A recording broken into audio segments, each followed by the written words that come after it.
¿Cómo andan, gente? Buenas tardes. ¿Me avisan si me escuchan, porfa? Si ven que relojeo para todos lados, porque tengo como tres dispositivos para ir viendo el chat y compartir pantalla. Ahí me tiran un pulgarcito, supongo que es un sí.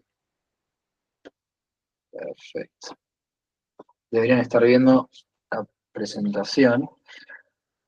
Bueno, les comento cómo vamos a hacer hoy.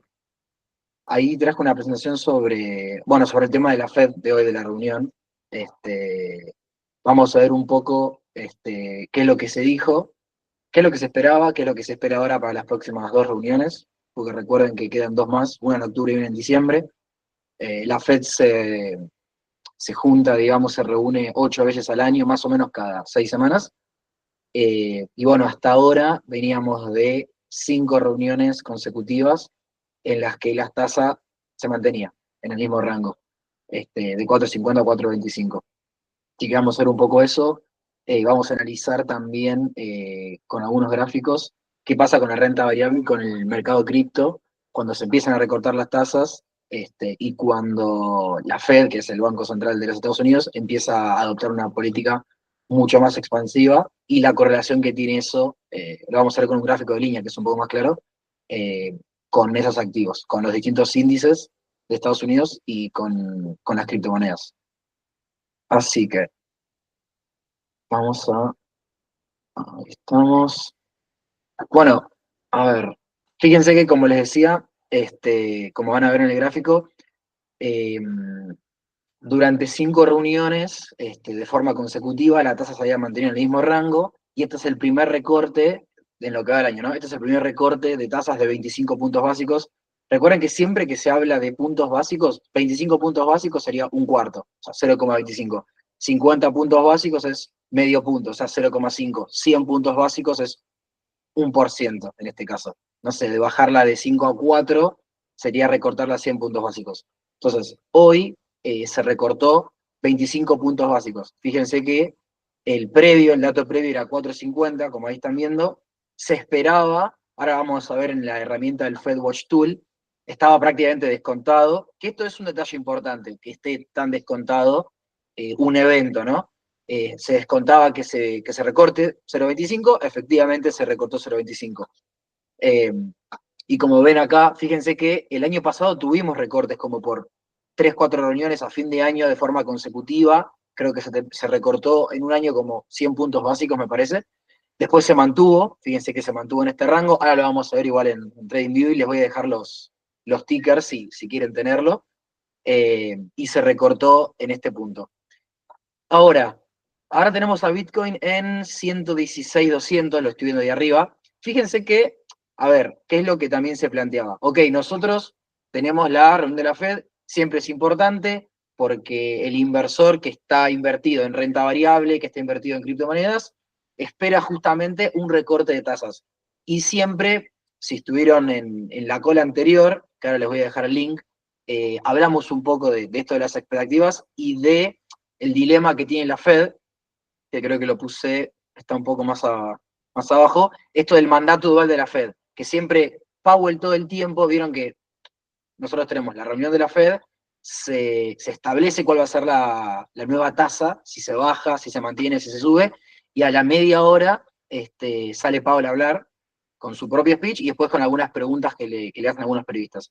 Y él siempre hace hincapié en esto del mandato dual, por orden del Congreso, que, a ver, la Fed siempre tiene que intentar sostener máximo empleo, digamos, en unas condiciones económicas dadas, ¿no?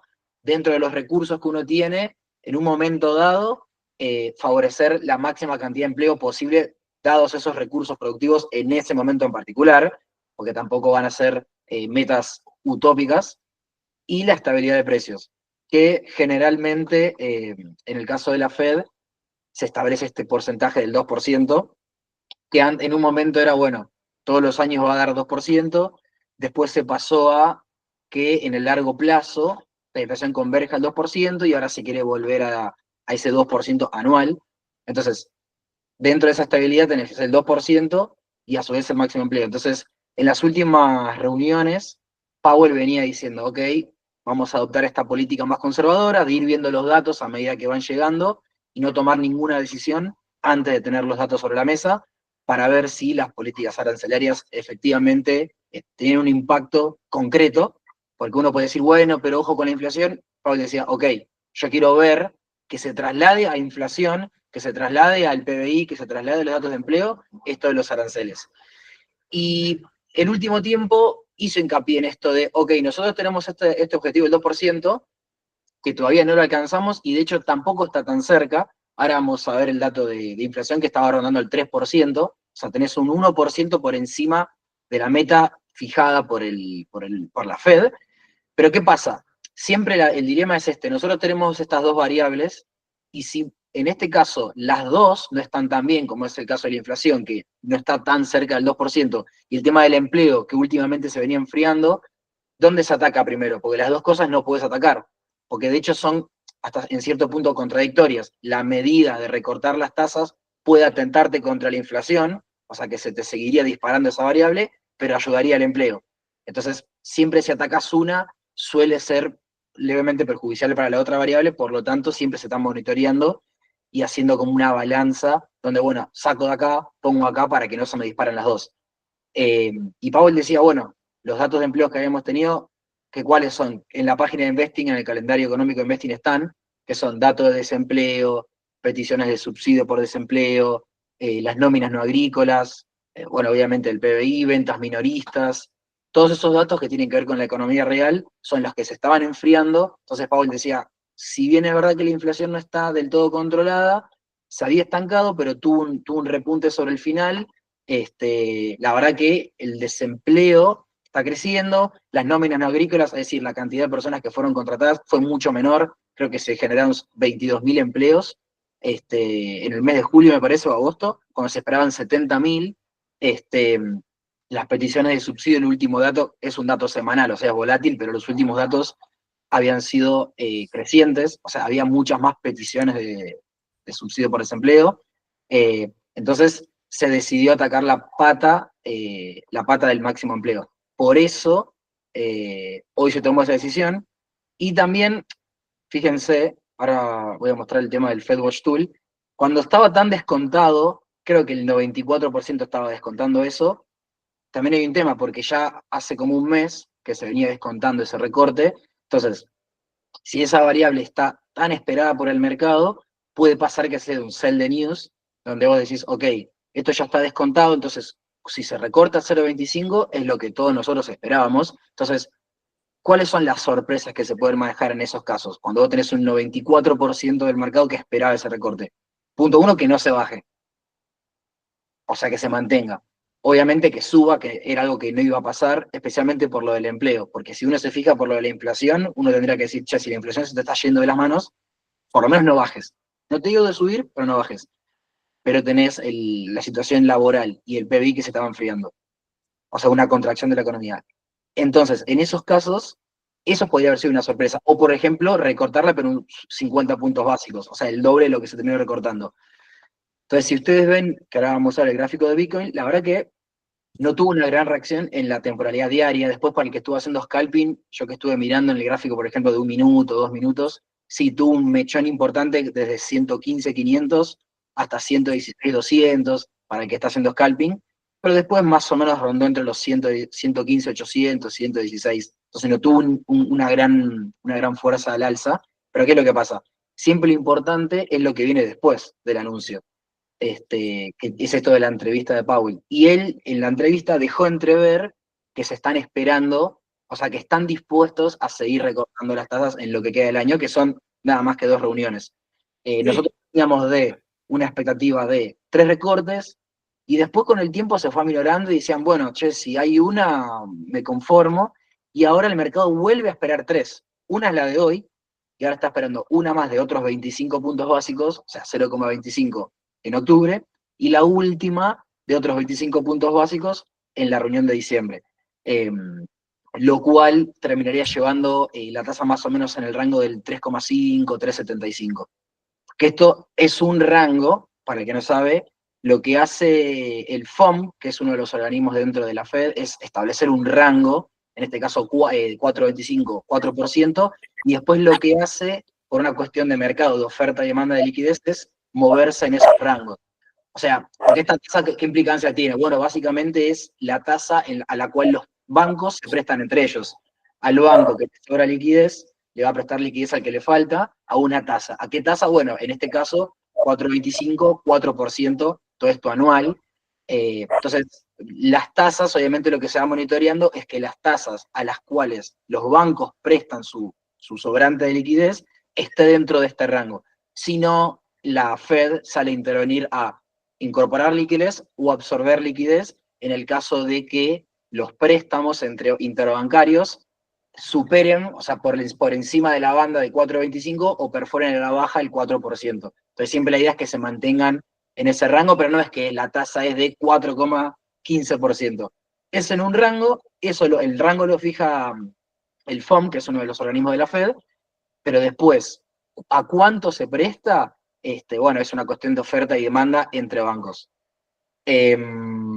Entonces, eso con respecto a lo del mandato dual. Está esta disyuntiva, bueno, hoy la Fed está prefiriendo atacar la parte del empleo, que ahora vamos a ver los datos que reflejan bien esto que les digo.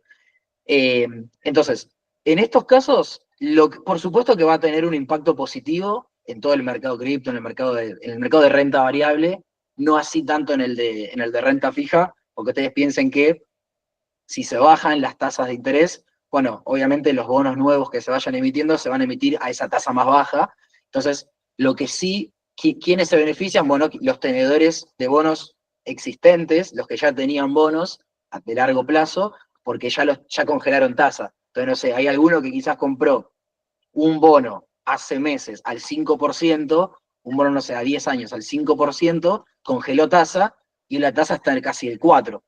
Entonces, los bonos nuevos se van a emitir al 4, pero vos congelaste tasa al 5. Entonces, obviamente, esos se van a ir revalorizando porque tienen una tasa congelada más alta, y los nuevos que se van emitiendo una tasa más baja, por eso dejan de ser atractivos, y uno pasa, se genera la rotación de capital a instrumentos un poco más riesgosos, con mayor perspectiva de ganancia y también de pérdida. Pero digo, si vos estás invirtiendo en renta fija, como pasa acá en Argentina, ¿no? Que por ejemplo, se hacía mucho hincapié en la renta fija en pesos, que sea atractiva. Podés decir, bueno, yo tengo pesos, ¿no? Y no sé, tengo una tasa de inflación del 3%, pero vos me estás ofreciendo un 2%, y encima el dólar está subiendo cerca del porcentaje de inflación, y la verdad que no es muy atractivo hacer tasa en pesos. Pongo a invertir en otro lado. Entonces, el atractivo, obviamente, de los bonos empieza a no ser tal a medida que las tasas se van recortando, y como el crédito es más barato, los préstamos, ya sea de familias, préstamos de empresas, hipotecas, el crédito es más accesible. Bueno, el riesgo, digamos, que uno asume es menor, porque se está apalancando, se está endeudando a una tasa de interés más baja, entonces vas a tener que volver menos en concepto de intereses, y uno, digamos, la percepción o la aversión al riesgo disminuye un poco, porque decís, bueno, yo me estoy endeudando, pero la tasa que tengo que volver es un poco más baja. Entonces compenso esa menor baja asumiendo un poco más de riesgo con instrumentos más riesgosos. Por eso en el largo plazo es una muy buena noticia, más allá de la operación que uno haga en el día, que como les digo, muchas veces, si hoy hubiésemos tenido 50 puntos básicos, Bitcoin se disparaba. Porque eso salía de lo que estaba previsto por el mercado. No para nada estaba descontado. O sea, el único escenario descontado era, se baja la tasa 0,25. Nada más que eso.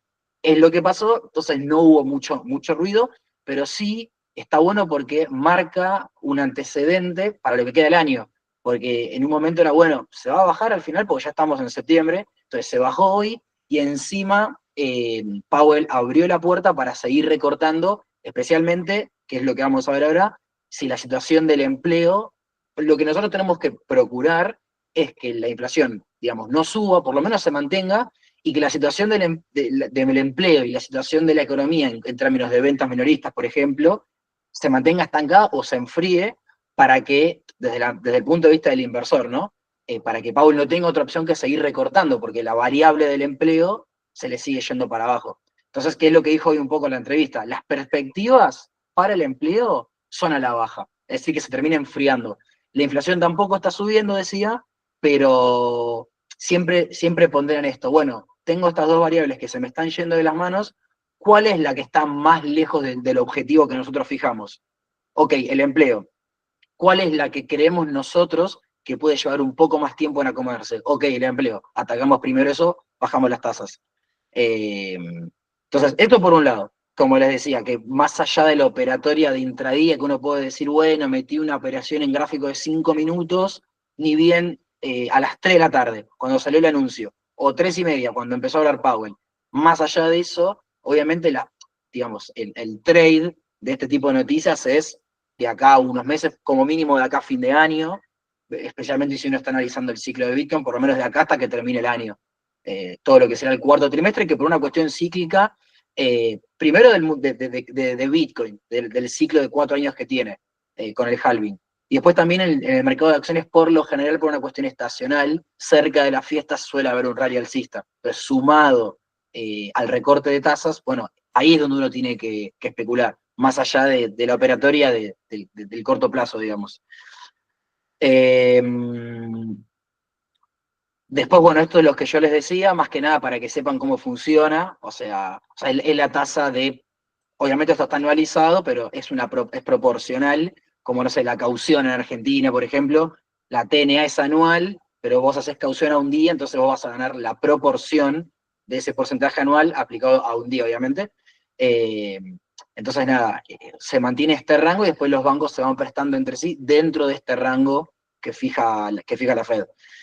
Eh, Después esto también, ahora les voy a mostrar en gráficos también, se habla mucho de esto del quantitative easing, el QE, y el quantitative tightening, o el QT, que yo acá lo representé con la imagen de la canilla, con agua y sin agua, porque fíjense que acá lo que hace, en TradingView también está el gráfico, es una medida por la cual, en este caso, la Fed decide hoy o absorber liquidez o inyectar liquidez de la economía. ¿De qué manera? Bueno, fíjense que en este caso lo que busca es bajar las tasas de interés a largo plazo, y esto se aplicó en el 2020, ahora vamos a ver los gráficos, generalmente es cuando vos bajaste las tasas casi a nivel de cero, o sea, ya no tenés más margen para seguir bajando, y por ejemplo el dato de inflación sigue subiendo, no pudiste controlar la inflación y el empleo, tenés que recurrir a esto. Al revés, perdón, si la inflación empieza a bajar, pero se empieza a enfriar la economía y vos decís, che, bueno, empiezo a bajar las tasas para recalentar la economía, para favorecer el consumo, para favorecer la inversión, pero con las tasas no me alcanzó, que es una de las políticas que uno puede adoptar, que el Banco Central, en este caso la Fed, puede adoptar, tenés el quantitative easing, que básicamente lo que hace la Fed. Ahora vamos a hacer el gráfico, cómo es una línea que va subiendo o va bajando, dependiendo la medida que adopte. Si es el quantitative easing, lo que va haciendo es ir comprando títulos de deuda en su balance sheet, en la hoja de balance, en el estado de situación patrimonial, ir incrementando su activo con distintos títulos de deuda, ya sea bonos, títulos de deuda públicos, bonos soberanos, u obligaciones negociables, títulos hipotecarios también, y eventualmente también renta variable. Entonces, el quantitative easing generalmente ayuda a la renta variable, porque lo que está haciendo la Fed es ir acumulando activos de mayor riesgo en su balance sheet. Por eso la canilla con agua, porque justamente lo que está haciendo es abrir el grifo que sale agua e inyectar liquidez en la economía cuando la política de tasas no fue suficiente. Que este no es el caso porque no estamos en tasas cerca del cero, pero sí pasó con la pandemia, que ahí se tuvo que tirar toda la carne al asador y bajar las tasas a un nivel casi de cero, como ahora vamos a ver, y además aplicar el quantitative easing.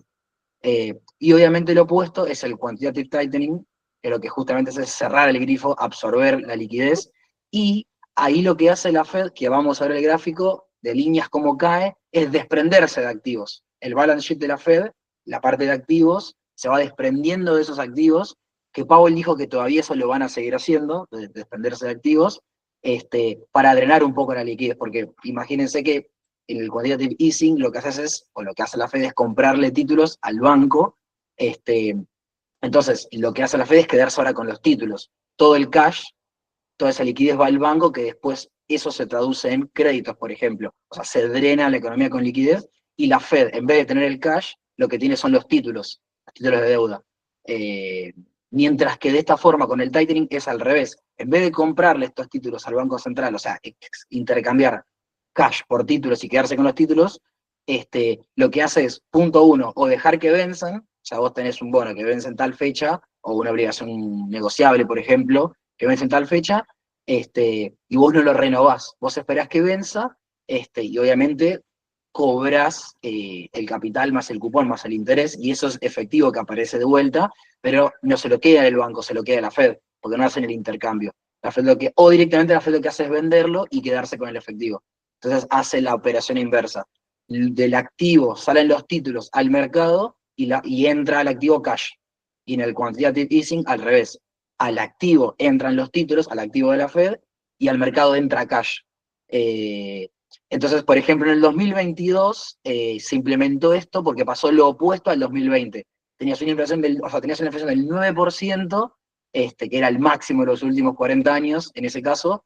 Por eso fue que se empezó a implementar esa política de la tasa de interés, obviamente arrastrada de la pandemia para favorecer el consumo que estaba muerto. Por eso fue que se bajó la tasa al 0%.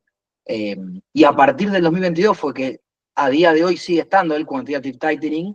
Ahora vamos a ver el gráfico de línea que sigue bajando desde 2022. Entonces, por supuesto, cualquier movimiento al alza en ese gráfico de líneas sería favorecedor para el mercado cripto y para la renta variable en general también. De hecho, fíjense acá, ahí que se ve, ahora lo vamos a ver igual en TradingView. Fíjense acá está el balance sheet de la Fed. Fíjense que ahí dice, 1 de febrero del 2020, acá abajo, esto para agarrar un punto en concreto, no para agarrar solo el 2020. Fíjense el balance sheet. ¿Esto qué sería? Fíjense, como el gráfico de línea está subiendo, ¿qué quiere decir? Que se aplicó el quantitative easing, porque este gráfico de líneas representa el activo del balance sheet de la Fed. Entonces, si sube, quiere decir que cada vez entran más títulos en ese activo. Y fíjense, ahora lo vamos a ver en términos nominales para ver los números, ¿no? Creo que estaban en trillions de dólares, pero fíjense la suba que tuvo en cuestión de un año, en la época de la pandemia, del 1 de febrero de 2020 a diciembre de 2020. Lo mismo con la tasa de interés. Fíjense, desde febrero de 2020, acá tengo hasta febrero de 2022, fíjense en el punto en que estaba, y fíjense acá a la derecha, dice 0,23, o sea, casi en el piso de cero. Ya se venía bajando, pero fíjense la suba abrupta que tuvo y después se mantuvo. Fíjense esta línea horizontal, durante todo 2020, 2021, se mantuvo la tasa por encima de cero, y fíjense después, ahora vamos a ver cómo subió la tasa, porque tenías 9% de inflación. O sea, esto se lo permitió la Fed, o sea, la Fed se permitió a sí misma hacer eso porque tenía la inflación controlada. Entonces, como tenía la inflación controlada, porque tampoco había consumo, se permitió bajar la tasa a cero. Pero claro, obviamente, a largo plazo, termina teniendo una repercusión en la inflación y llegó al 9%. Entonces, a partir de ahí, empezó a dejar de bajar la tasa, y ahí fue que llegó al 5%, y bueno, ahora estamos en los niveles que estamos ahora cerca del 4%.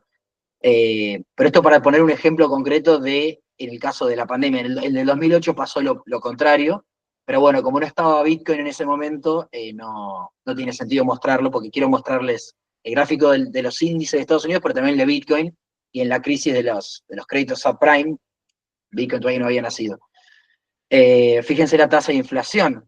Acá estoy tomando desde mayo de 2020, fíjense este pico de acá, hasta junio de 2022. Fíjense, fíjense, llegó al 9%, que es esta línea azul que estaba ahí. Después empezó a bajar y ahora estamos cerca del 2,7%.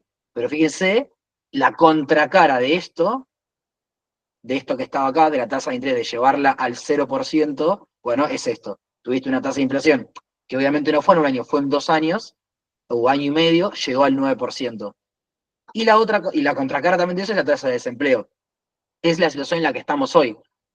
Ok, la inflación está subiendo un poco, pero nosotros queremos controlar la parte del empleo. Entonces dejamos que la inflación corra, pero bajamos la tasa de desempleo. Fíjense, en abril de 2020, cuando se arrancó con todo esto, tenías la inflación acá bien baja, bárbaro, pero el desempleo acá arriba, en el 14,72%, la tasa de desempleo. Fíjense que hoy está cerca del 4%. 10% menos. Y fíjense que bajó hasta más o menos el 3,6, que es lo que está acá.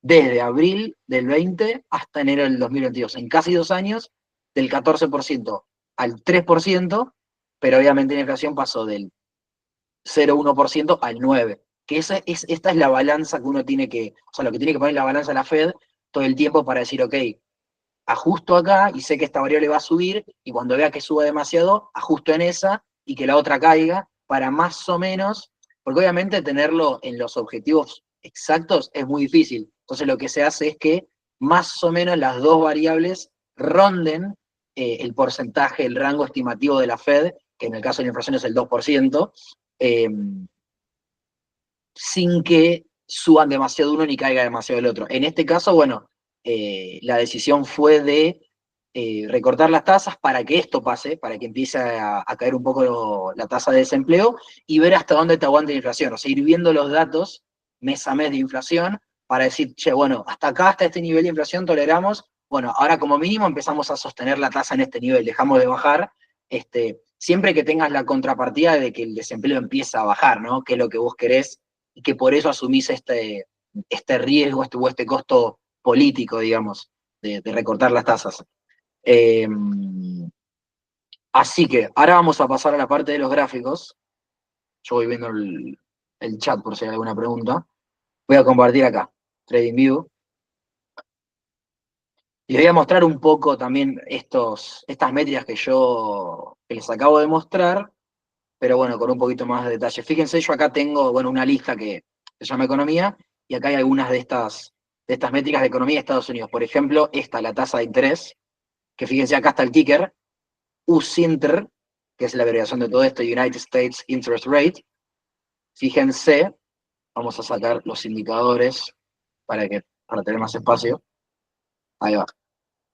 Fíjense cómo, esto es lo que yo les decía. Esto es lo que aparecía en la foto. Nosotros veníamos desde febrero, más o menos, con una tasa cerca del 2%, hasta el 0. Llegó al 0 en marzo del 2020, y después, fíjense, mayo, junio, julio, hasta febrero no se tocó. O sea, hasta febrero del 2022. Casi 2 años después, teníamos la tasa en el mismo rango. Y a partir de ahí sí empezó a subir. Fíjense hasta dónde. Hasta este pico de acá. Vamos a mover esto acá, como si fuese este piso, y hasta este techo de acá, en el rango del 5,50 más o menos. Ahí fue que hicieron la política inversa. Ok, ya hasta acá estamos, ya controlamos la inflación, ya la bajamos del 9%, listo, ahora empezamos a sostener la tasa, la mantenemos. Generalmente esa es la lógica, ¿no? O sea, la venís bajando, después la sostenés, después la subís, después la sostenés, después la bajás, o sea, como que es raro que sea patrones en B, subir, bajar, porque en el periodo en el que se sostiene, en estos periodos donde está quieta, bueno, lo que hace la Fed es ir analizando los datos. Bueno, mientras yo la mantengo, yo la venía subiendo, listo, dejo de subirla, no la bajo todavía, la mantengo, y empiezo a ver los datos, a ver si efectivamente después la bajo. Y fíjense que desde julio del 23 hasta agosto del 24, o sea, un año, se mantuvo en el rango del 5,50. Y a partir de ahí, que es lo que yo les decía, el año pasado, a fin de año, empezó a bajar 5,5 al 5%, después al 4,75, después al 4,5, después se mantuvo, este año, fíjense, acá dice diciembre, todo lo que va del 2025 se había mantenido por esto de, bueno, el conflicto de Rusia-Ucrania, el conflicto en Medio Oriente, el tema de los aranceles. Vamos a ver si el tema de los aranceles repercute efectivamente en los datos de inflación, en los datos de PBI, en los datos de empleo, y ahí vemos qué hacemos. Y esa política que Powell le dice wait and see, esperar y ver, o sea, esperar los datos, ver los datos y ahí tomar una decisión, llevó todo lo que vamos de año, 9 meses. Hasta que, bueno, la reunión de hoy llegó y se recortó al rango del 4,25, 4%. Esto con respecto a la tasa. Después, esto es lo que yo le decía del balance sheet. Este es el ticker, WAL, WALCL. Fíjense en lo que yo le decía. El gráfico, si el gráfico baja, quiere decir, el gráfico de líneas tiene una tendencia bajista, quiere decir que estamos en quantitative tightening, porque la Fed se está desprendiendo de activos. Fíjense, más o menos desde este punto, el punto más alto, en 8,9 trillion, que serían casi 9 billones nuestros, hasta hoy que estamos en 6,6. O sea, casi 2 trillions en activos se fue desprendiendo la Fed. Entonces, fíjense qué coincidencia. Febrero de 2022, cuando se alcanzó el tope del porcentaje de inflación, y cuando se dejó de subir la tasa, empezó el quantitative tightening, que a fecha de hoy, más allá de algún impulso de corto plazo alcista, sigue bajando. Pero fíjense, esto es lo que yo les decía, lo que estaba en la foto.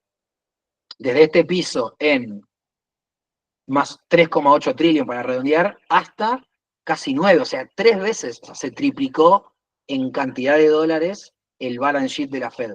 ¿Desde dónde? Bueno, fíjense, desde fines de 2019 y principalmente empezó con la pandemia. Fíjense, la curvatura que tuvo esto en la pandemia, febrero de 2020. Casi que se duplicó en 3 meses. Porque fíjense que esto es febrero de 2020 y acá tenemos ya 6 trillones contra 3.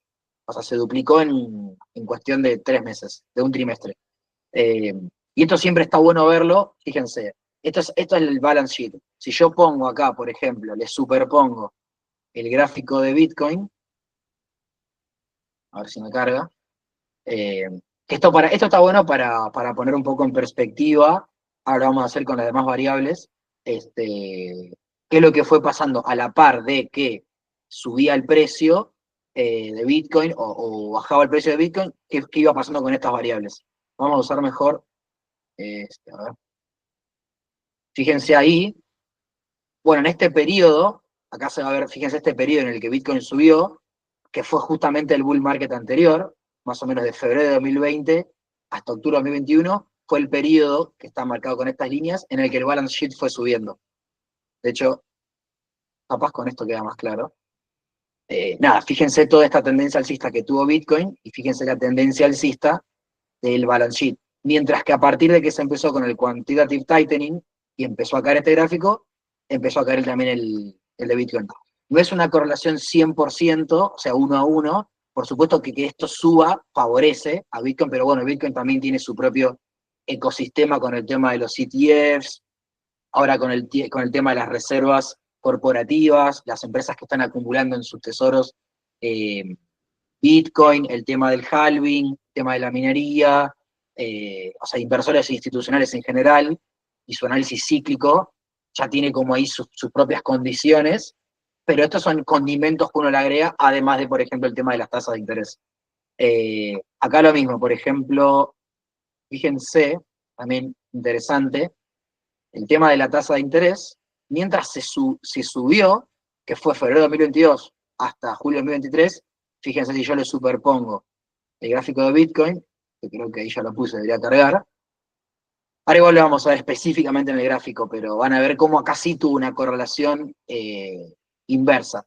Fíjense cómo empezó a caer todo este lapso mientras la tasa subía versus mientras la tasa caía, fíjense que la llevó al 0%, la Fed, hasta que empezó a subir, fíjense, todo esto fue el bull market, ¿no? Febrero de 2020, octubre de 2021. Fíjense cómo a medida que subía Bitcoin, la tasa iba cayendo y acá se mantuvo al 0, o sea, más que eso no se podía recortar. Eh, entonces, acá ya hay una correlación mucho más cercana. Eh, Después, vamos a sacar esto para no confundir. ¿Qué más tenemos? Bueno, acá tenemos la tasa de desempleo, que es lo que yo les decía. Fíjense que en este momento, cuando cayó, fíjense que cayó como un piano, fue en el momento en el que se decidió adoptar la política del quantitative easing y se recortó la tasa hasta el 0%. Entonces nos llevó desde el 14% de tasa de desempleo hasta el 4%, y después se mantuvo bastante estable, pero fíjense esto. Fíjense, ¿cuál es? Esta creo que es. Acá. Estas son las peticiones de subsidio por desempleo. Fíjense cómo fue creciendo. Creo que esto es un dato igual volátil porque, si mal no recuerdo, se mide semana a semana, pero creo que el mercado esperaba 230.000 peticiones, o sea, personas que se quedaron sin empleo y solicitan esa petición de subsidio, y terminó habiendo 263.000. Y fíjense que veníamos de un pico acá, de un mínimo en 219, 236, 263, entonces tenés las peticiones de subsidio por desempleo que están subiendo, la tasa de desempleo que no baja, y después, a ver si estaba acá, las nóminas no agrícolas que representan el 80% del mercado laboral estadounidense. Fíjense esto, se esperaba 70.000 empleos nuevos creados en el sector no agrícola, que representa el sector no agrícola el 80% de la economía estadounidense. Fíjense que fue de 22. Fíjense que veníamos de acá arriba, 79.000 en julio, y después en agosto 22.000. O sea, la proporción, o sea, 3 veces menos, se crearon en proporción 3 veces menos puestos de trabajo. Entonces tenemos las nóminas no agrícolas dando por debajo del esperado, la tasa de desempleo dando por encima de lo esperado, las peticiones de subsidio dando por encima de lo esperado, todas las variables estaban, las ventas minoristas cayendo, acá también teníamos el PBI, que se había estancado. ¿Qué es lo que pasaba? Que decían, ok, bueno, también tengan cuidado porque el PBI del primer trimestre puede llegar a ser tendencioso, porque fíjense que muchas empresas lo que estaban haciendo, empresas en Estados Unidos, ¿no? A las cuales se les iban a aplicar los aranceles, adelantar importaciones, o sea, importar antes de que, o sea, importar antes de que empiecen a regir los aranceles, para vos poder importar más barato. Entonces vos importás hoy, sabiendo, es como cuando tenés inflación que decís, che, yo tengo pesos, y yo sé que esto hoy vale 10 y mañana vale 12, bueno, lo compro hoy porque sé que mañana va a valer 12. Entonces, lo que hacían las empresas era adelantar importaciones para importar más barato, y por lo tanto todavía no había traslado a precios para el consumidor estadounidense, porque las empresas estaban importando sin los aranceles. Entonces, y piensen que importaciones y exportaciones son parte de la fórmula del PBI, que incluye consumo, que incluye inversión, gasto público, pero también incluye exportaciones menos importaciones, lo que sería la balanza comercial. Entonces, al tener esa suba en las importaciones, bueno, obviamente el PBI te iba a subir, pero ojo, que no sea por el adelanto de importaciones. Vamos a ver si rigen los aranceles, si vos tenés ese crecimiento en el PBI o no, y si se da ese traslado a precios por parte de las empresas, por parte de los productores, con respecto a los consumidores, o no se da. Pero, pero bueno, como yo le decía, fíjense, Bitcoin, durante ese periodo que nosotros estábamos analizando acá en la presentación, que habíamos visto con el tema de la pandemia, más o menos de marzo del 2020 hasta el periodo de mediados del 2021, fíjense que coincide con esta época de acá, que fue el bull market anterior. Fíjense, tuvimos este piso, que casualidad, marzo del 2020, que fue cuando empezó la pandemia, hasta este primer techo, que no fue el techo del el peak del bull market, sino que fue en abril de 2021. Y fíjense, con la regla, desde este piso hasta el techo, que hicimos un 1600%, 16x durante ese periodo, durante el periodo de recorte en las tasas de interés y quantitative easing. Lo mismo con los índices, fíjense el S&P 500. Vamos a ir a ese periodo también, acá, por ejemplo. Nos paramos desde el principio, desde este mínimo, ¿no? Desde marzo del 2020, vamos a agarrar desde este mínimo, marzo del 2020, hasta este máximo, diciembre del 2021. Fíjense, un 120%. O sea, duplicaste la inversión en el S&P 500 durante ese periodo. Y fíjense que después, cuando se adoptó la política opuesta, donde se empezaron a subir las tasas, donde se adoptó el quantitative tightening, se dio el bear market del 2022, que es esto que tenemos acá, que en el S&P 500 representó de máximo a mínimo un 28%, pero fíjense, los bear markets de Bitcoin son de un 70-80%. Por lo menos en la época pre-inversores institucionales, donde todavía no estaban los inversores institucionales metidos a gran escala, entonces sí teníamos esas caídas, esos bear markets con palizas del 70%. Fíjense que fue desde los 69.000 hasta los 15.000. Fíjense que dice 77,5% de noviembre a noviembre, porque el bear market duró literalmente 365 días, creo que en todos los casos. Duró, si no duró 365 en todos los casos, 2-3 días menos, pero duró exactamente un año. Y bueno, justo en ese caso fue cuando nosotros veíamos el gráfico del balance sheet de la Fed, que caía, porque se adoptaba el quantitative tightening, el gráfico de líneas de la tasa de interés subía, porque se subía la tasa de interés, y bueno, en ese caso teníamos el bear market. Así que Esto es una buena noticia que se haya recortado la tasa, sí, es una buena noticia, pero lo que es mejor es que se haya abierto la ventana a más recortes, porque de vuelta, ahora de hecho, fíjense, esto va a ir variando y va a ir dependiendo de los datos que vayamos teniendo de acá a la próxima reunión, pero fíjense, la próxima reunión es el 29 de octubre y ya, fíjense que ahora el target rate está en 4,425 en este rango. Fíjense que la probabilidad de que se mantenga en este rango es del 12,3%. Y la probabilidad de que se recorte otros 25 puntos básicos, o sea que de 4,25 a 4 pase de 4 a 3,75, es del 87%. Tengan en cuenta que igual faltan 40 días, 41 días hasta la próxima reunión. Entonces, todos los datos que vayamos viendo, datos de tasa de desempleo, peticiones de subsidio por desempleo, nóminas no agrícolas, ventas minoristas, el tema del PMI de servicios, que también es importante, y el manufacturero, pero más el de servicios, que es el 80% del PBI de Estados Unidos, la inflación, la general y la subyacente, la núcleo, que excluye alimento y energía, los productos, los bienes y servicios más estacionales. Todos esos datos hay que darle seguimiento de acá hasta la próxima reunión, y obviamente esto va a ir fluctuando.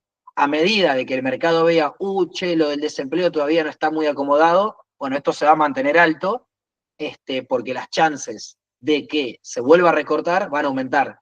¿Podría haber un recorte más alto? O sea, obviamente podría haber, pero también depende de estos datos. Si la situación del desempleo sigue cayendo mucho y la inflación por lo menos se estanca, obviamente se puede recortar más. Yo hoy no creo que eso pase, pero piensen que veníamos de los últimos meses de 2 posibles recortes y ya éramos optimistas. Que se haya instalado, que se esté priceando 3, es un montón.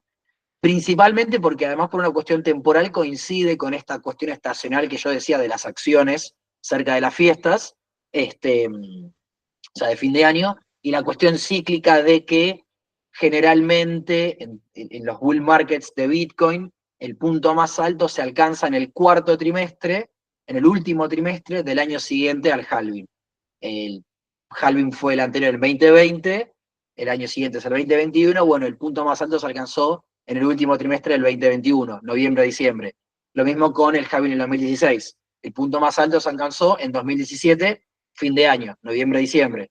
Entonces, por una cuestión temporal, estacional, si se quiere, de Bitcoin, noviembre-diciembre, nosotros deberíamos tener esa última suba, que no quiere decir que en el medio no haya correcciones. De hecho, yo lo vengo diciendo en las calls, yo sigo alcista y tengo targets en 135.000, entre 130 y 140 para Bitcoin. Sumado a que tenemos la reunión entre medio en octubre y en diciembre, y que tal vez el gráfico del balance sheet empiece a tener una tendencia alcista, o sea, que se adopte el quantitative easing, bueno, eso obviamente reforzaría y quizás tenemos niveles mucho más altos. Esos son mis targets. Después Bitcoin puede ir a 200.000, 250.000, ojalá pase eso, especialmente para los que sigan teniendo Bitcoin en ese momento, pero, pero bueno, también coincide esa cuestión temporal de análisis cíclico de Bitcoin y análisis macroeconómico de Estados Unidos. Bien, vamos a poner acá. A ver si hay algo en el chat. Bueno, si tienen alguna duda igual o si fui muy rápido me avisan. Bueno, acá, bueno, eso está en gráfico mensual. A ver. Nada, yo, como les decía, yo tengo perspectivas alcistas en Bitcoin. Hoy, fíjense, ya pasamos la etapa, la fase 1 del bull market, que sería la fase donde se da la rotación de capital a Bitcoin, o sea, donde la dominancia de Bitcoin sube, que es esto que tenemos acá. Vamos a ir a dominancias. Fíjense esto, que es lo que, bueno, naturalmente venía pasando desde diciembre de 2024 hasta junio de 2025, y a partir de ahí empezamos a tener esta caída, este cambio de estructura en el gráfico semanal de la dominancia de Bitcoin, y pasamos a la fase 2, que es la de la rotación hacia Ethereum. Que fíjense que acá pasa todo lo contrario. Mientras la dominancia de Bitcoin subía, la de Ethereum caía, y a partir de que la de Bitcoin empezó a caer, la de Fíjense, junio era la de Bitcoin, junio 2025, y Ethereum, junio 2025 empezamos a subir. La tendencia acá obviamente es alcista, yo tengo perspectivas también alcistas en Ethereum, de hecho, hoy, viendo la dominancia, conviene estar parado en Ethereum y no en Bitcoin, para el que está haciendo el trade cíclico, ¿no? No el que dice, bueno, yo estoy acumulando todos los meses, no importa el precio de acá a 50 años, eso es otro razonamiento. Para el que opera los ciclos cada 4 años, bueno, hoy la verdad que es más redituable estar parado en Ethereum que en Bitcoin, y la forma más fácil de verlo es viendo el par Ethereum-Bitcoin, claramente. Fíjense cómo se fue revalorizando Ethereum respecto de Bitcoin. Coincide con la caída en la dominancia de Ethereum y la suba en la dominancia de, la caída en la dominancia de Bitcoin, perdón, y la suba, ven, junio, la suba en la dominancia de Ethereum. Fíjense, desde mínimo a máximo, Ethereum se revalorizó un 140% respecto de Bitcoin. Y todavía tiene para, fíjense que el mínimo de 2022 estaba tan 0,05, así que para mí ese es el próximo nivel. Fíjense que inclusive está teniendo retrocesos muy cortitos. Eso demuestra la fuerza que tuvo Ethereum en el último tiempo, porque estaba muy rezagado. O sea, BNB, Solana, XRP habían hecho máximos históricos y Ethereum estaba en $2.000. Estaba un 100% de su máximo histórico. Entonces, fíjense cómo está teniendo retrocesos chiquititos. Este es un retroceso para seguir subiendo, y fíjense que mi próximo target está ahí en el 0,05, que eso me da por lo menos un 38% más de revalorización de Ethereum respecto de Bitcoin. Así después, a ver si hay algo más acá. Quería mostrarles. Este es el gráfico que también hay que monitorear si pasamos a la, creo que era este, a ver, el total 3. A ver si pasamos a la fase 3, porque yo acabo de decir que estamos en la fase 2. ¿Y la fase 3 cuál es? Bueno, la rotación, fase 1, se dio a Bitcoin. Fase 2, la rotación se da de Bitcoin a Ethereum. Fase 3, la rotación se va dando de Ethereum al resto de las altcoins, pero las de más grande capitalización. Y después se da de esas a las de capitalización más baja. Eh, Fíjense, a ver si lo tengo acá. Eh, bueno, vamos a ponerlo acá. Vamos a poner acá el gráfico de Total 3 para mostrarles qué es y por qué para mí es el que hay que empezar a mirar ahora. Tengo 3 dispositivos, me estoy volviendo loco. Acá, este. Fíjense que, bueno, son todas las altcoins, excluyendo a Bitcoin, Ethereum. Entonces nosotros vamos a ir monitoreando esto. ¿Cuánto? Este es el gráfico de Total 3 menos USDT, que es la criptomoneda estable más grande del mundo, contra Ethereum. Es decir, ¿cuánto? ¿Qué está rindiendo mejor? ¿Las altcoins o Ethereum? Bueno, en este caso, fíjense, todo este periodo rindió claramente Ethereum mucho mejor que las altcoins, porque estábamos en la fase 2. Hoy seguimos en la fase 2 porque esto es una tendencia bajista con un impulso alcista. O sea, esto, la nada misma, son 4 semanas. ¿Qué quiere decir? Durante estas 4 semanas, las altcoins en promedio rindieron mejor que Ethereum. Que acá rendir mejor me refiero, cuando sube una altcoin, sube más que Ethereum, cuando cae una altcoin, cae menos que Ethereum.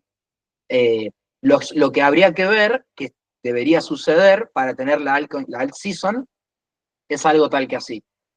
A ver cómo anima la batería. Bien. Esto. Un impulso alcista, bárbaro, pero después tener un cambio de estructura y empezar porque hasta ahora venimos con una tendencia alcista. Entonces, o tenemos un cambio de estructura, no sé, en forma de doble techo, un doble techo medio de manual, o haciendo un mínimo más alto, y que a partir de acá sí se pase a la fase 3 y la dominancia de Ethereum empiece a caer respecto de las altcoins. La de Bitcoin obviamente también ya empezó a caer, porque eso también es una creencia de algunos, obviamente, que el hecho de que la dominancia de Bitcoin caiga no quiere decir que estamos en bear market. Al contrario, cuando la dominancia de Bitcoin empezó a subir, es que estábamos en el bear market, porque la criptomoneda, digamos, más segura dentro del riesgo que tienen las criptomonedas es Bitcoin. Entonces uno se refugia ahí, empieza a acumular, empieza a hacer, no sé, DCA en el bear market, pero uno no hace DCA con XRP en pleno bear market. Uno hace DCA con Bitcoin. Entonces, que la dominancia caiga es una señal de que todo lo demás, todas las demás porciones de la torta del mundo cripto, están rindiendo mejor que Bitcoin. Entonces, este mismo cambio de estructura que nosotros vimos en Ethereum Bitcoin, este de acá, que tuvimos un mínimo más alto, fíjense así, tal que así. Bueno, este mismo cambio de estructura es el que nosotros queremos ver en el gráfico de las altcoins contra Ethereum, porque se supone que eso debería dar paso a la fase 3 de un bull market sano en las criptomonedas. Bien, Ethereum Bitcoin, Solana Bitcoin, bueno, también Solana fue si la estrella de agosto fue Ethereum, la de septiembre fue Solana, fíjense el gráfico de Solana, fíjense cómo subió desde estos mínimos acá. Acá, fíjense que veníamos de una tendencia bajista, tuvimos un cambio de estructura semanal importante, porque hicimos un mínimo, hicimos un máximo, hicimos un mínimo más alto, hicimos un máximo más alto y a partir de ahí empezamos la tendencia alcista semanal. Fíjense, desde junio hasta ahora metimos un 94%. Estamos igual realmente en zona de resistencia por máximos anteriores, no máximos históricos, igual casi, pero máximos relativos, y por esta zona de la extensión de Fibonacci, el 1,272. Que esto no quiere decir que acá empieza a caer. Sí puede tener un retroceso, yo creo que va a tener un retroceso. Entonces yo, por ejemplo, no sé, hasta la media móvil de 20 podría haber, o un retroceso en forma de rango, simplemente, antes de empezar a subir. Fíjense que la EMA de 20 quedó muy abajo. Y si nosotros vemos Solana contra Bitcoin, por ejemplo, fíjense cómo se revalorizó. Estábamos en este rango, lo rompió, y ahora estamos más o menos en valores normales para Solana. Pero fíjense que tenemos, si nosotros llegamos hasta el máximo que tuvo Solana, tenemos un casi 50% de revalorización de Solana respecto de Bitcoin. Lo mismo con Ethereum, fíjense, Solana Ethereum. Fíjense lo que se revalorizó Solana desde el mínimo hasta hoy, un 33% contra Ethereum. Todavía no es un cambio de estructura, porque todavía seguimos en la fase 2, que es lo que yo decía, donde los focos están en Ethereum, pero hay que monitorear esto, que se dé este cambio de estructura en Ethereum, en Solana y obviamente en el resto de las altcoins.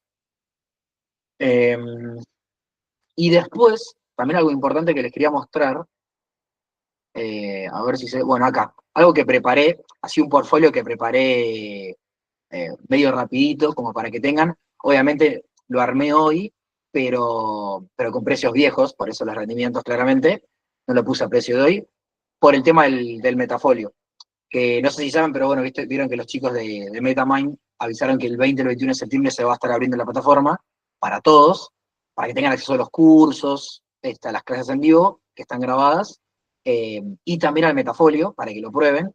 Y fíjense, el metafolio está en una versión, fíjense, acá probé dos portafolios para mostrarles, está en la versión beta. Ven que ahí está mi perfil, con el plan Gold, está en beta, quiere decir que está en la versión de prueba y que sigue teniendo ajustes.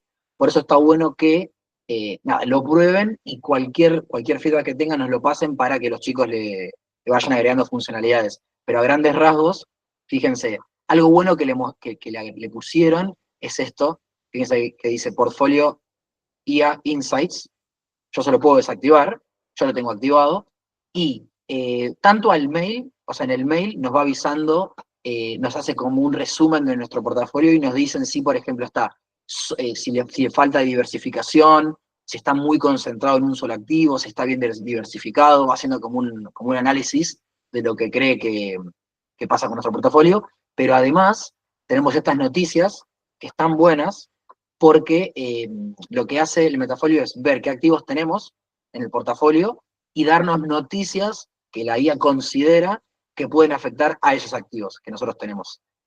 Por eso dice noticias de tus principales activos. Entonces acaba poniendo una lista de noticias y acá lo que cree que podría tener de implicancias en el mercado. Si es una noticia positiva, si es una noticia negativa, y obviamente uno después puede entrar y expandir. Lo pueden desactivar eso, fíjense que yo lo puedo desactivar, pero me parece que está bueno como para estar al tanto de las noticias. De hecho, ahí creo que lo explica. Así que nada, eso por un lado es algo que se incorporó, que me parece que está bueno, el tema de las noticias. Y después, nada, acá, para que vean un poco cómo funciona, vamos de vuelta al portfolio, para que vean un poco cómo es la interfaz. Un segundito, esto se colgó. Está bueno porque, obviamente, la idea de haber creado el Metafolio fue que uno le vaya dando seguimiento a sus inversiones en dólares, principalmente para que tenía CDRs, por ejemplo, porque en ese momento en los brokers las inversiones se veían en pesos, entonces, si uno quería evitar el ruido del tipo de cambio y decir, bueno, che, estoy viendo que mi cartera está en rojo o está en verde, pero capaz fue porque el CCL subió, pero si el CCL sube, mis CDRs van a subir en pesos, aunque quizás la acción está quieta o inclusive está cayendo, pero fue más lo que subió el CCL que lo que cayó la acción. Entonces, yo terminé teniendo una ganancia en pesos, pero por el CCL. Entonces, bueno, yo quiero evitar eso. Ahí, Mary, buenísimo. Sí, eso está bueno. Después le voy a avisar a los chicos que lo vean si es que no lo vieron, más que nada para ver en cuestión de nada, de activos que haya que agregar, por ejemplo, eh, y todo eso. Fíjense que, bueno, yo acá, para el activo, el portfolio, entonces acá se va acumulando. De hecho, esto lo está usando Aus en el canal de YouTube, en la serie de jubilación. Entonces, acá se va acumulando lo que uno va poniendo, uno lo puede visibilizar o no, o sea, tocando el ojito, lo puede ocultar o visibilizar. Y acá fíjense, gráfico histórico, ¿no? Donde nos va poniendo más o menos la tendencia los últimos 30 días, los últimos 7 días, las últimas 24 horas, de cómo fue fluctuando. Acá está nominalmente, o sea, acá está el precio, o sea, vamos a decir el valor de nuestra cartera en dólares, y acá la fecha, acá el monto total, acá el beneficio histórico, en términos nominales y en términos porcentuales.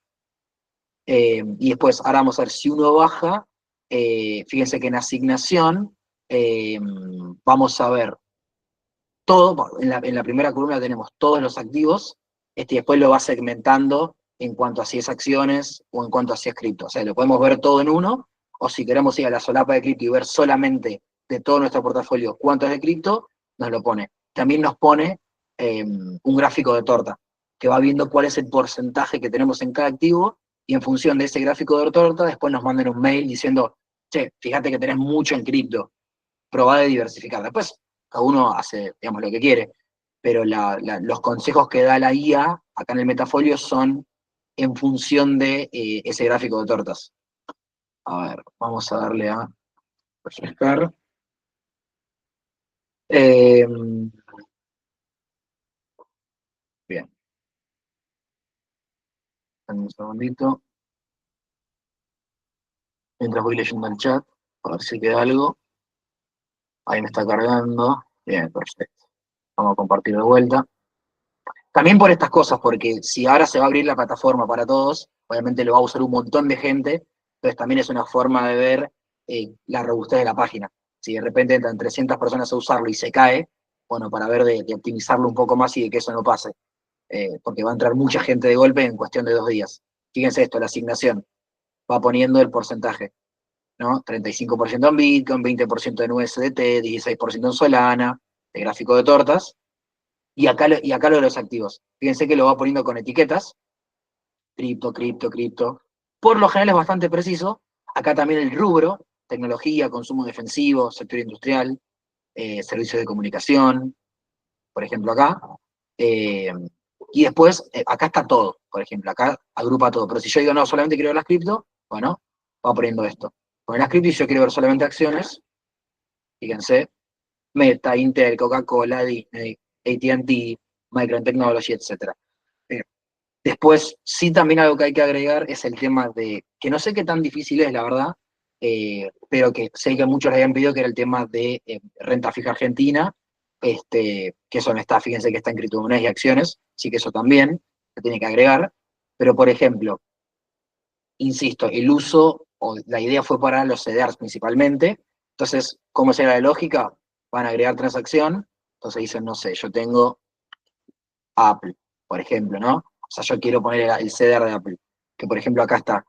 Van a agregar transacción, lo agregan, y en ese caso, a menos que tengan la acción, ¿no? De Estados Unidos, van a poner el CDR. Entonces, ¿cómo lo agregan? Bueno, lo que tienen que ver es poner la cantidad que compraron de ese CDR, ¿no? Entonces van a ir al broker y van a ver cuánto compraron de ese CDR. Entonces, punto uno es ver la cantidad, y punto dos, ver el ratio.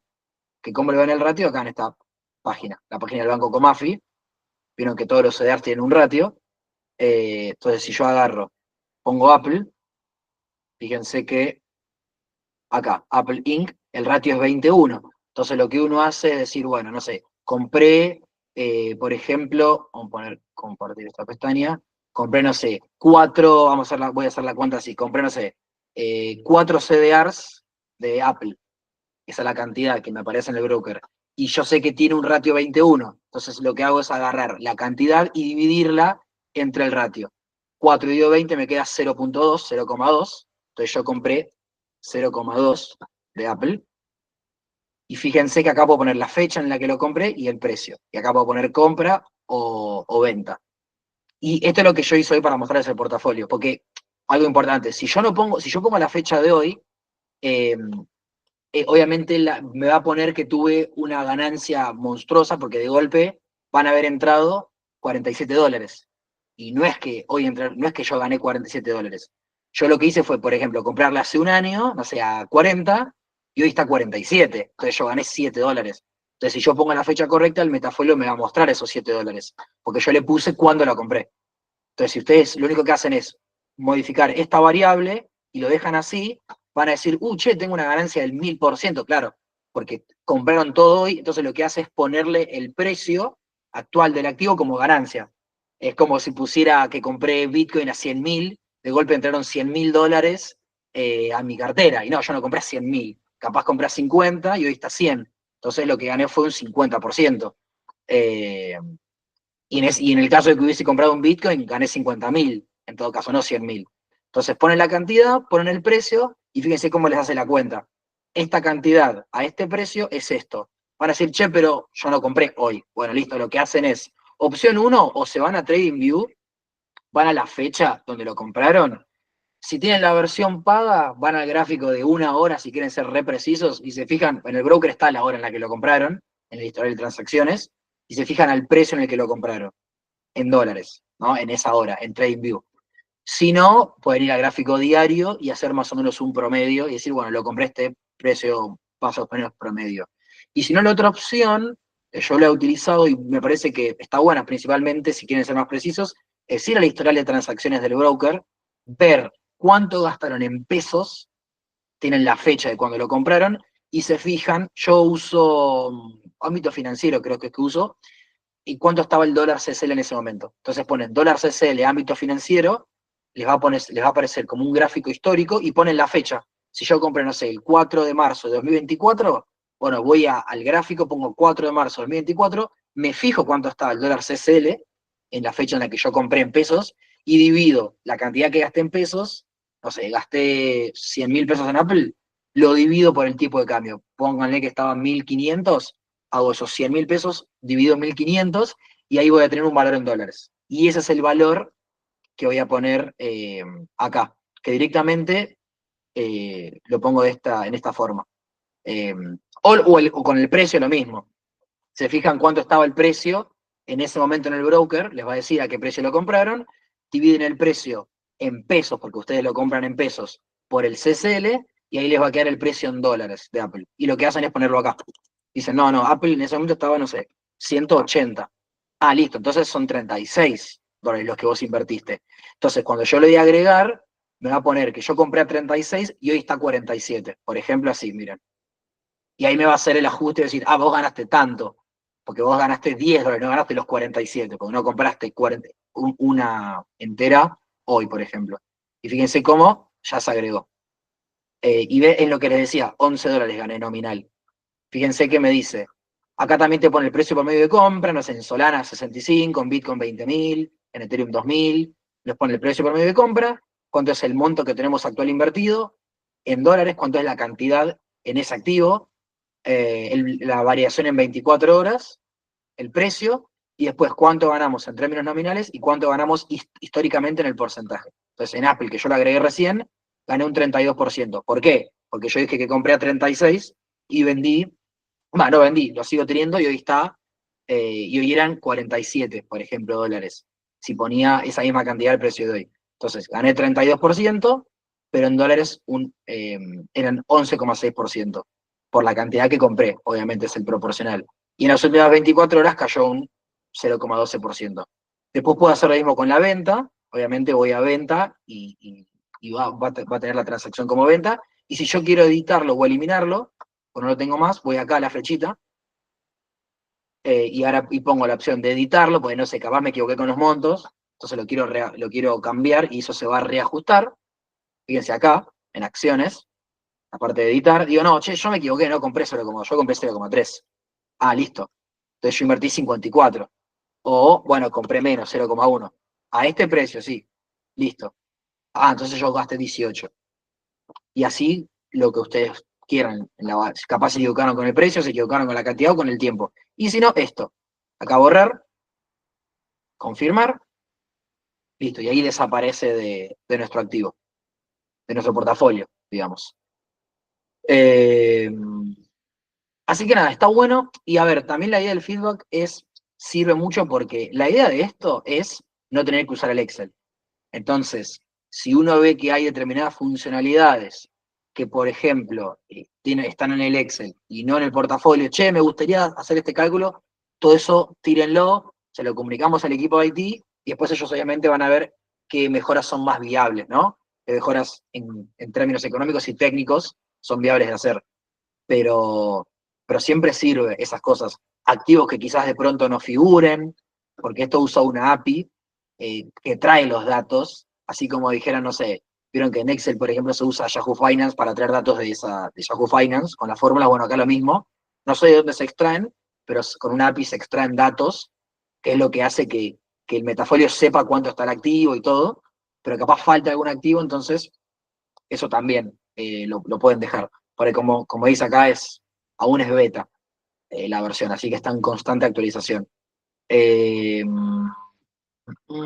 bueno, acá no hay más nada.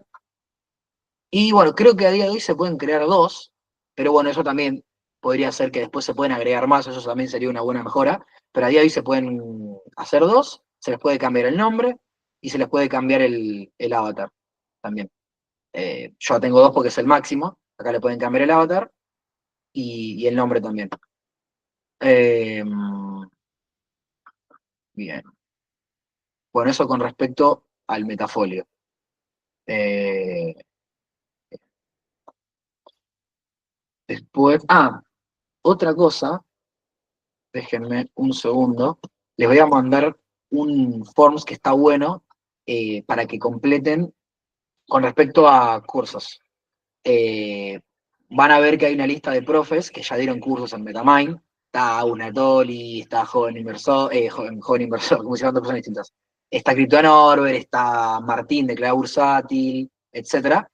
Ariel de Inverar, por ejemplo. Entonces, pueden decir, che, de los que ya dieron cursos, me gustaría que haya cursos con esta persona o nuevos. No, me gustaría un curso con este profesor.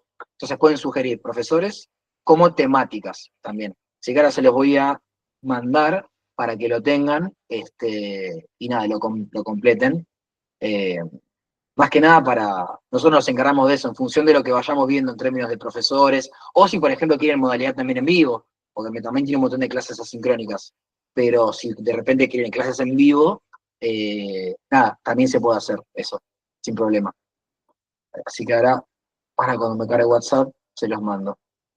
Bueno, acá les mando la página si quieren, ya que estoy, el Banco Comafi, si quieren ver el ratio de los CEDARs, para el que no lo conoce. De nada, Maga.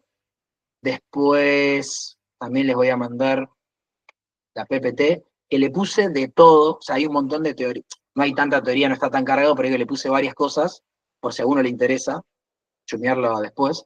Yo me concentré más que nada en lo de tipos de interés, después hay un par de cosas de política monetaria, inflación y economía en Estados Unidos, pero para no aburrirlos con eso, si después alguno lo quiere leer, ahí le pasé la diapositiva, la PPT completa que la armé hoy. Eh, y bueno, ahora a ver algo más, ya le mandé lo de los CDRs, le mandé esto. Bueno, después en la grabación van a ver que están los tickers que ahí mencioné, por si alguno quiere mirarlos, el tema de las dominancias, el tema de tasa de desempleo, el tema del PBI, etc. Bien, ahí está. Ahora se los mando. Dame un segundo.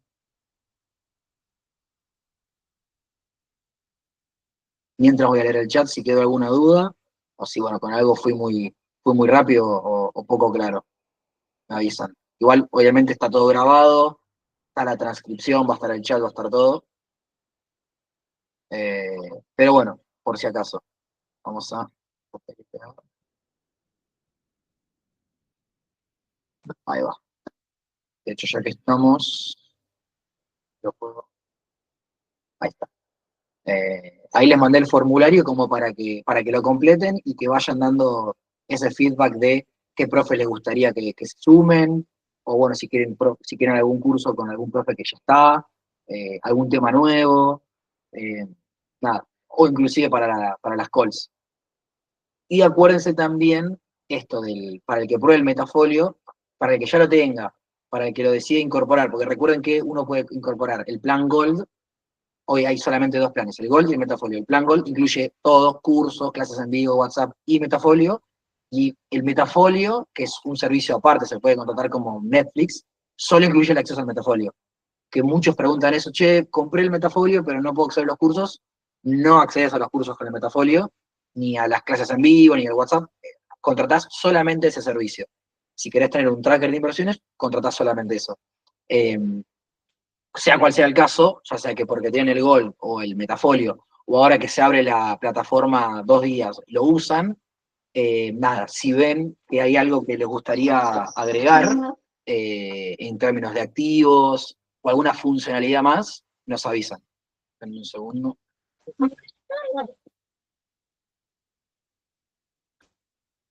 Ahí va. Eh, bien. Bueno, por mi parte eso es todo. Ahí ya les mostré el metafolio, les mostré el tema de las tasas. Ah, les voy a pasar, ya que estamos generosos, la página del FedWatch Tool, que es lo que yo analizo y que es lo que les mostré respecto de las expectativas del mercado, qué es lo que espera el mercado respecto a las otras reuniones de la Fed, eh, que se va actualizando día a día eso, o sea, el porcentaje va a ir variando día a día. Eh, bueno, creo que nada más. Si no tienen ninguna duda, nos vamos a estar viendo. Fíjense que ahora aumentamos la frecuencia de las calls, estábamos haciendo 2 por mes, cada 15 días. Los miércoles de 7 a 8, bueno, ahora vamos a tener 4 miércoles al mes, todos los miércoles de 7 a 8. Eh, la vez pasada tuvimos, les voy a dejar el link por si lo quieren ver, la vez pasada tuvimos una call de análisis técnico, la anterior tuvimos una call sobre elecciones en Provincia de Buenos Aires, que eran las legislativas, ahora tuvimos esta, y bueno, después vamos a ver el miércoles que viene, si les gustaría hablar de algo en particular, obviamente me dicen. La idea es tratar temas puntuales en todas las calls, tratar de ser lo más conciso posible y completo y hablar de temas en particular, para hacerlo variado. Eh, acá, ahí les mando el link, por si quieren ver esta última call. Fue un vivo que hicimos en YouTube, está en la cuenta de YouTube de Metamind, pero bueno, si lo quieren ver después, ahí lo tienen. Eh, bueno, ahí Mary nos decía lo de las sugerencias, eso después también se los comenté a los chicos. Eh, y bueno, si no tienen ninguna duda con respecto a lo que vimos de los tipos de interés, tema del metafolio, etcétera, la dejamos acá. Todo esto se grabó, así que no se preocupen. Y bueno, muy bien. Excelente. No, por favor, gracias a ambos, Richard. Gracias por haberse sumado, que vi que estuvieron desde el inicio. Nada, gracias por el aguante y por haberse quedado hasta esta hora. Y bueno, por participar. Espero que les haya servido. Y bueno, cualquier cosa, me escriben, les dejo ahí, nada, acá mi Instagram, se los voy a copiar porque tengo que iniciar sesión desde la compu, si no. Nada, me escriben por ahí, para el que está también en el grupo de Gold, Mind me escribe por privado si quiere al WhatsApp, ya sea para sugerir temas para próximas calls o si quieren que les mande algún material en particular. Excelente como siempre. Gracias, Marito. Muchas gracias por el mensaje. Eh, así que bueno, los dejo. Muchas gracias por haberse quedado. la seguimos por el grupo, o bueno, por el privado para el que me quiera escribir, y nos vemos el miércoles que viene. Así que bueno, un saludo para todos, buenas noches y que descansen. Muchas gracias por haberse quedado.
y diferentes herramientas, como